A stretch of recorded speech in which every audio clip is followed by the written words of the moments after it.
మీలో చాలా మందికి ఎస్ఎల్బిసి టనల్ విషయం, వర్క్ విషయం మీకు చాలా విషయాలు తెలుసు, కానీ నేను కొన్ని మెయిన్ ఇష్యూస్ మళ్ళీ హైలైట్ చేస్తాను. దీనికి పనులు 2005లో మొదలైనవి. ఒక 20 ఏళ్ల నుంచి ఈ పనులు కొనసాగుతున్నా అనేక ఆటంకాల వల్ల ఈ పనులు పూర్తి కాలేకపోయినాయి. ఇప్పుడు గౌరవ ముఖ్యమంత్రి రేవంత్ రెడ్డి గారి నాయకత్వంలో ఆర్ఎండ్బి మంత్రి గారు వెంకటరెడ్డి గారు, నేను, బాలునాయక్ గారు, వంశీ గారు అందరం దృఢ సంకల్పంతో 2 ఏళ్లలో ఎస్ఎల్బిసి టనల్ పనులు పూర్తి చేయాలనే ఒక పట్టుదలతో ముందుకు పోతున్నాము.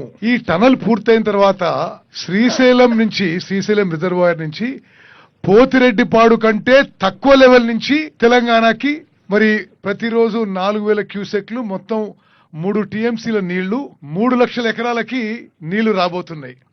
అంటే ఈ 3 టీఎంసీలు సరే ఫలానా ఇన్ని రోజులకి ఫ్లడ్ అని క్యాల్కులేషన్. అసలు ఈ సంవత్సరం లాంటి వరదలు వస్తే ఇంక దానికి అది చాలా ఎక్కువ నీళ్లు కూడా తీసుకొచ్చే అవకాశం ఉంటుంది. అదేవిధంగా ప్రస్తుతానికి ఆ నీళ్లని లిఫ్ట్ చేస్తూ ఏఎంఆర్పి ప్రాజెక్ట్ ద్వారా లిఫ్ట్ ద్వారా చేస్తున్నాం. దీనికి కరెంట్ ఖర్చులు ప్రతి సంవత్సరం ప్రభుత్వానికి 500 కోట్ల రూపాయలు అవుతున్నాయి. మరి ఇది తెలుసు మీకు, ఇది చాలా దురదృష్టకరమైన సంఘటన జరిగింది. 8 ప్రాణాలు కోల్పోయినాం. వాళ్ళందరి కుటుంబాలను ఆదుకున్నాం. ప్రతి కుటుంబానికి 25 లక్షల ఎక్స్గ్రేషియా ఇవ్వడం జరిగింది. ఆ కుటుంబాలకి ఇతరత్రా సహాయం కూడా చేయడం జరిగింది. మరి ఆ యొక్క అక్కడైతే జియాలజీ ఏదైతే అఫెక్ట్ ఉందో అది కాకుండా ఇంకొద్దిగా దాన్ని డైవర్ట్ చేసుకొని తిరిగి టనల్ పనులు మొదలు పెట్టబోతున్నాము.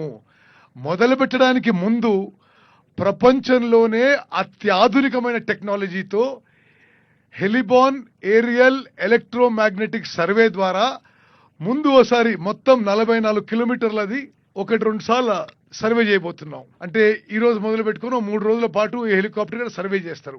దాని ద్వారా భూమి నుంచి ఒక 800 నుంచి 1000 మీటర్ల కింది వరకు ఆ జియాలజీ స్ట్రక్చర్ ఎట్లుంది, ఎక్కడన్నా వాటర్ బాడీస్ ఉన్నాయా, ఎక్కడన్నా మినరల్స్ ఉన్నాయా, ఎక్కడన్నా ఫాల్ట్ లైన్స్ ఉన్నాయా అని స్పష్టంగా అది పిక్చర్ ఇమేజ్ అవుతుంది.